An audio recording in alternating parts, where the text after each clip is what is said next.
FIP Hukum Dengan saya Alia Rahma Afifa dengan NIM 120124001006. Saya Ernawati dengan NIM 120124000261. Saya dengan Asutrinisa dengan NIM 1201240010. Dengan saya Kabila Nugraha 120124000039. Dengan saya Puspita Rahayu dengan NIM 120124001116. Kami dari kelompok 7 ingin menayangkan video yang berjudul Kewajiban masyarakat dalam perlindungan dan pengelolaan Lingkungan hidup. Selamat menonton. Wilujeng nonton. Happy watching. Sugeng nonton video iki. Istamta bil musyahadati. Saya Ernawati dengan NIM 120120.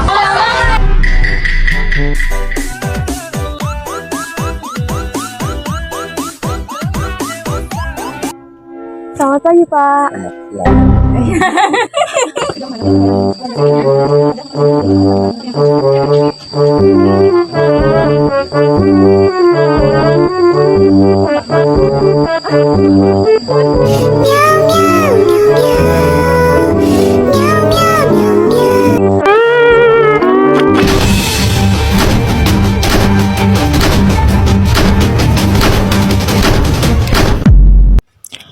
Lingkungan adalah kombinasi antara kondisi fisik yang mencakup keadaan sumber daya alam seperti tanah, air, energi surya, mineral, serta flora dan fauna yang tumbuh di atas tanah maupun di dalam lautan.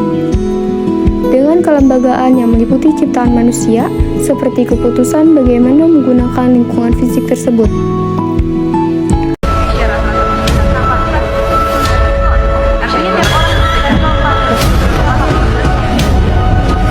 Mempengaruhi rantai makanan. Bagaimana prosesnya?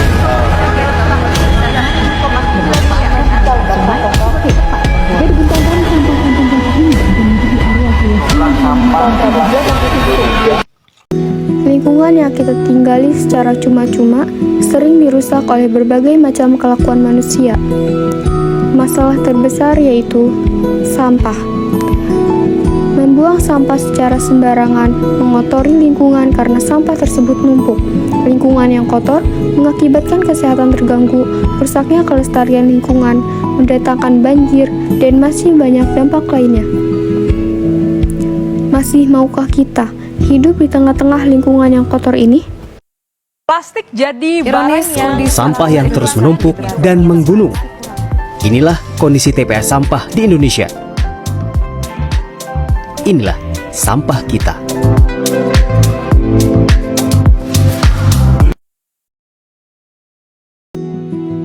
Timbunan sampah yang tak teratasi dengan baik dapat berdampak buruk pada lingkungan. Pola pengelolaan sampah di Indonesia sebagian besar diangkut dan ditimbun di TPA atau tempat pembuangan akhir. Masyarakat seringkali menjadikan sungai sebagai tempat pembuangan sampah hingga menghambat jalannya air dan menyebabkan banjir. Oleh karena itu, diperlukan upaya agar kondisi sungai dapat terjaga dengan baik.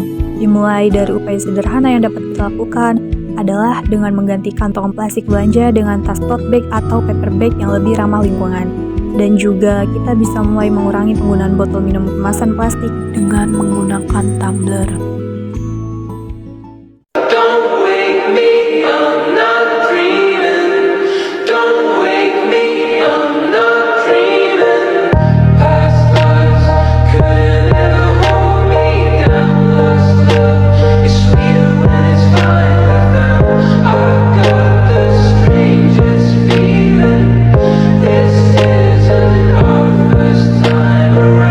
Past lives could never come between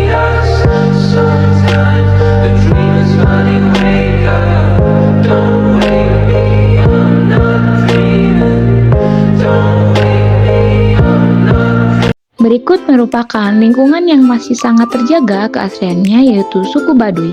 Di sana tidak ada sampah yang berserakan, udara yang sangat segar, sungai mengalir dengan jernih, pepohonan tumbuh dengan subur, dan suasana begitu tenang serta alam tanpa polusi.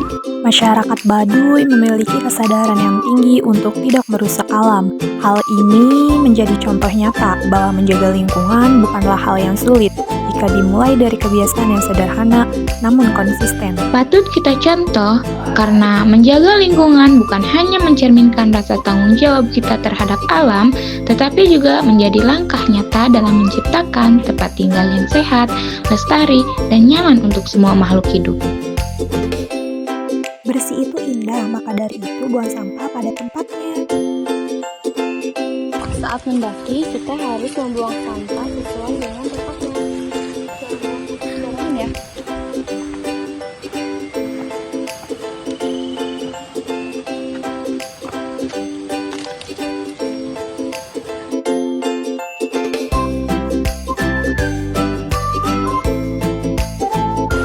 Teman-teman, jangan lupa buang sampah pada tempatnya ya.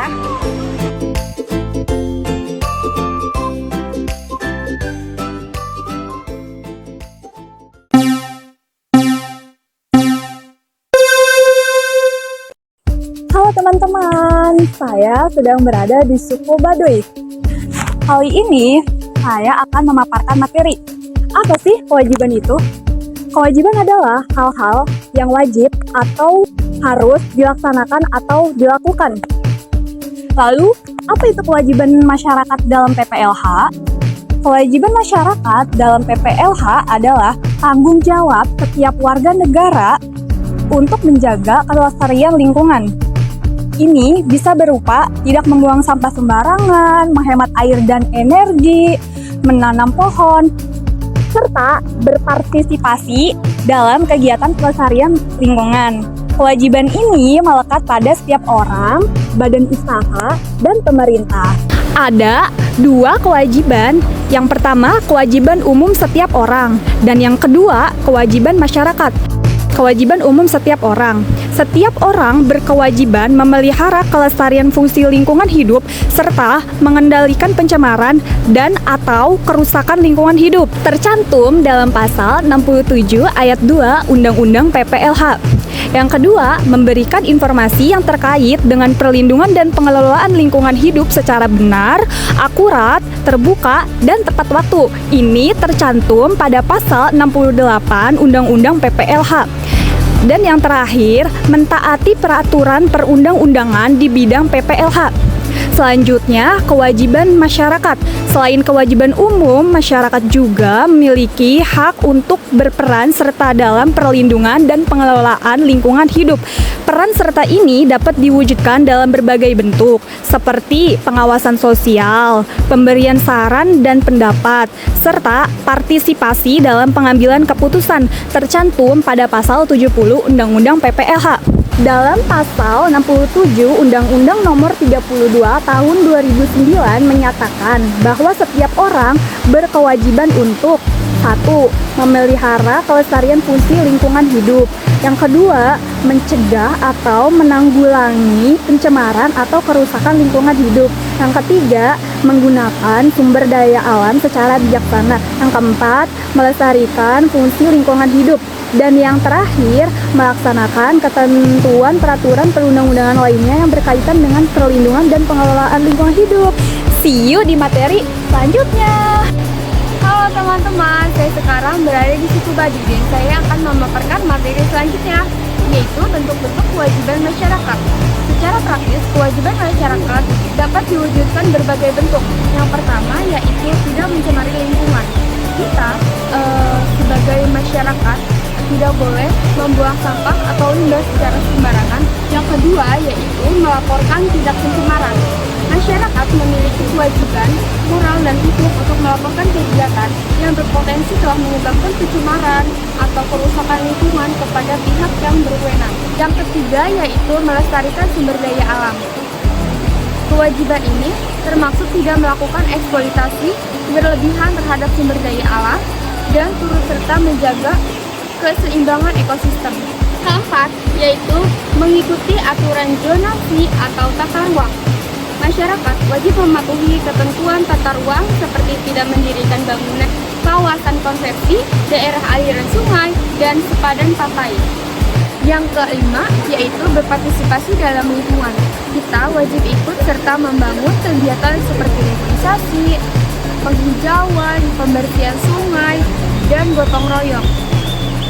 Yang keenam, yaitu mengelola sampah secara mandiri. Masyarakat wajib memilah, mengolah, dan mengurangi sampah dari sumbernya, termasuk menerapkan 3R, yaitu reduce, reuse, dan recycle. Terima kasih. Halo teman-teman, sekarang saya berada di rumah adat suku Baduy.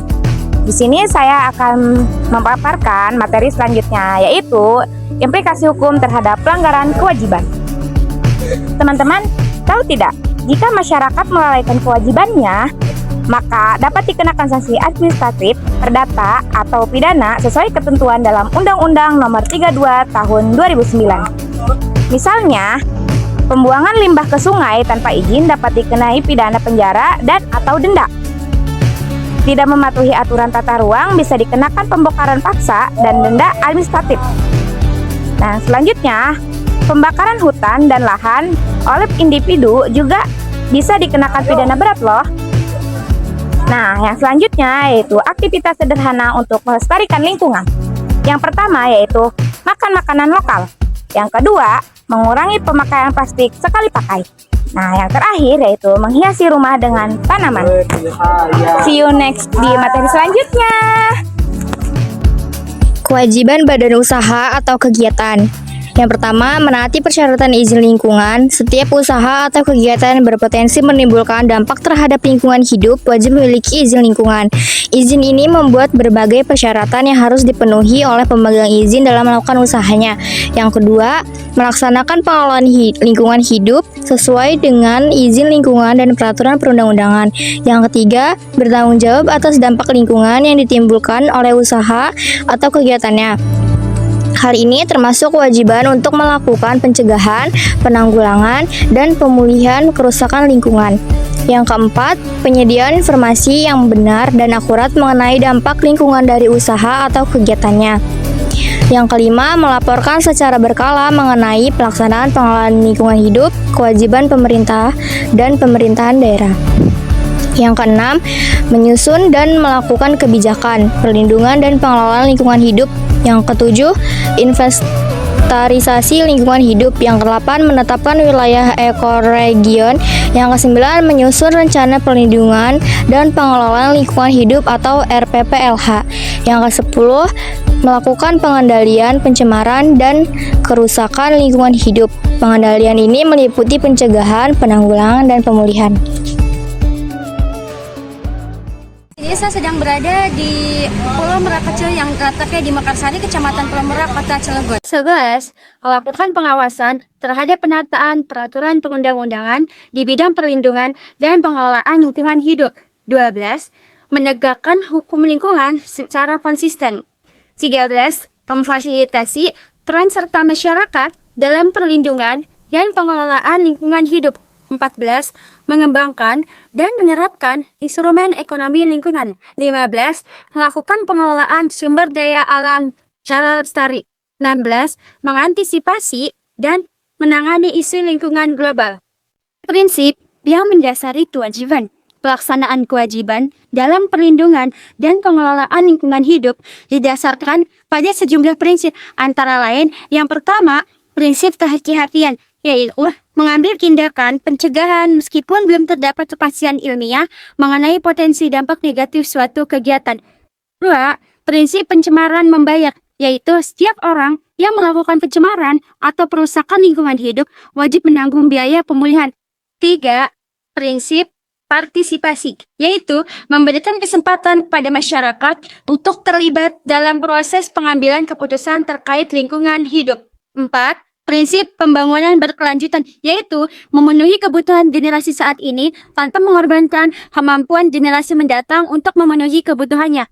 5. Prinsip tanggung jawab negara, yaitu di mana negara memiliki tanggung jawab untuk menjamin hak warga negara atas lingkungan hidup yang baik dan sehat. Dengan memahami dan melaksanakan kewajiban-kewajiban ini, diharapkan kualitas lingkungan hidup di Indonesia dapat terjaga dan lestari untuk generasi sekarang dan yang akan datang. Selamat siang, Pak. Selamat siang. Sebelumnya perkenalkan, nama saya Gabriela Nugraha dari Fakultas Bina Bangsa, Prodi Hukum. Boleh tahu nama Bapak siapa? Ibrahim. Bapak Ibrahim. Saya di sini izin menanyakan seputar lingkungan di daerah Baduy ya, Pak. Iya. Sejauh mana kesadaran warga sekitar Baduy untuk menjaga pentingnya kelestarian di sini? Yang pertama ya lingkungannya harus bersih gitu kan. Iya. Jadi ada sampah-sampah harus saling mengerti. Yang pengunjung itu harus kalau bisa sampah pribadi itu dipungutin bawa pulang lagi ke bawah begitu. Di sini kan Bapak berjualan di daerah Baduy ya? Iya. Kalau boleh tahu, biasanya sampah-sampah Bapak itu Bapak buang sendiri atau ada yang mengangkutnya gitu? Kalau di sini tidak ada yang mengangkut, Pak. Jadi kita punya kesadaran sendiri begitu. Jadi sampah saya itu dibawa sendiri ke bawah. Kadang kalau ada yang bakar ikut berbakar gitu. Sampah bukan di lingkungan kampung ya, seperti di halaman yang nggak ada rumah-rumahnya begitu, tempat sampah begitu. Baik Pak, terima kasih ya Pak atas waktunya. Mohon maaf telah mengganggu Bapak. Ya, Terima kasih, selamat siang Pak. ya, selamat siang. Kami mewawancarai salah satu warga Baduy mengenai keterlibatan warga Baduy dalam kegiatan lingkungan, tantangan dalam menjalankan kewajiban lingkungan, dan sanksi terhadap pelanggaran lingkungan. Warga Baduy dikenal memiliki kedekatan yang kuat dengan alam dan hal ini tercermin dalam kehidupan sehari-hari mereka. Menurut penuturan beliau, kegiatan seperti gotong royong merupakan bagian tak terpisahkan dari kehidupan sehari-hari dan sudah menjadi budaya yang terus dijalankan dari generasi ke generasi. Selain itu, mereka juga melakukan pengelolaan sampah secara mandiri. Sampah rumah tangga dikelola oleh pihak tertentu di komunitas dan umumnya dibakar, sesuai dengan cara tradisional yang telah mereka terapkan sejak lama. Menurut penuturan beliau juga, tidak terdapat tantangan yang berarti dalam menjalankan kewajiban terhadap lingkungan. Hal ini disebabkan oleh tingginya kesadaran kolektif mereka mengenai pentingnya menjaga alam, termasuk dalam hal pengelolaan sampah. Kesadaran ini tumbuh secara alami dari nilai-nilai dan ajaran leluhur yang terus dijaga. Menurut penuturan beliau juga, tidak terdapat sanksi adat yang secara khusus diberlakukan untuk mendorong kewajiban lingkungan. Hal ini menunjukkan bahwa kedisiplinan dan kepatuhan terhadap nilai-nilai lingkungan tidak didorong oleh ancaman hukuman, melainkan oleh kesadaran individu dan kolektif yang sudah tertanam kuat dalam budaya mereka. Izin Pak, saya akan mewawancarai mengenai kewajiban masyarakat dalam perlindungan dan pengelolaan lingkungan hidup. Pertanyaan ada 3. Pertanyaan pertama, menurut Bapak, apa saja masalah yang ditimbulkan oleh sampah di lingkungan Bapak? Itu pertama, terlambatnya pengambilan dari sampahnya. Itu aja, hanya keterlambatan waktu pengambilan sampahnya. Pertanyaan yang kedua, bagaimana cara Bapak menanggulangi sampah yang Bapak hadapi saat ini? Ya sementara ini kita korehin, diambilin bijil-bijilnya. Apa itu bijil-bijilnya? Ya artinya menanggulangi supaya mengurangi daripada sampah menggeludak itu, ya kita ambilin, dikoreh salah satu jalannya.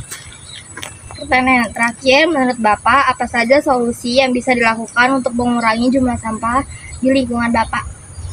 Ya harus mengadakan gotong royong adanya. Gacor ini. Wis konon doang. Bahan buat bahan. Ya kantong asoynya ini kan. Ini. Nanti ada yang beli. Berapa per kilonya? Gopek sekilonya ini mah.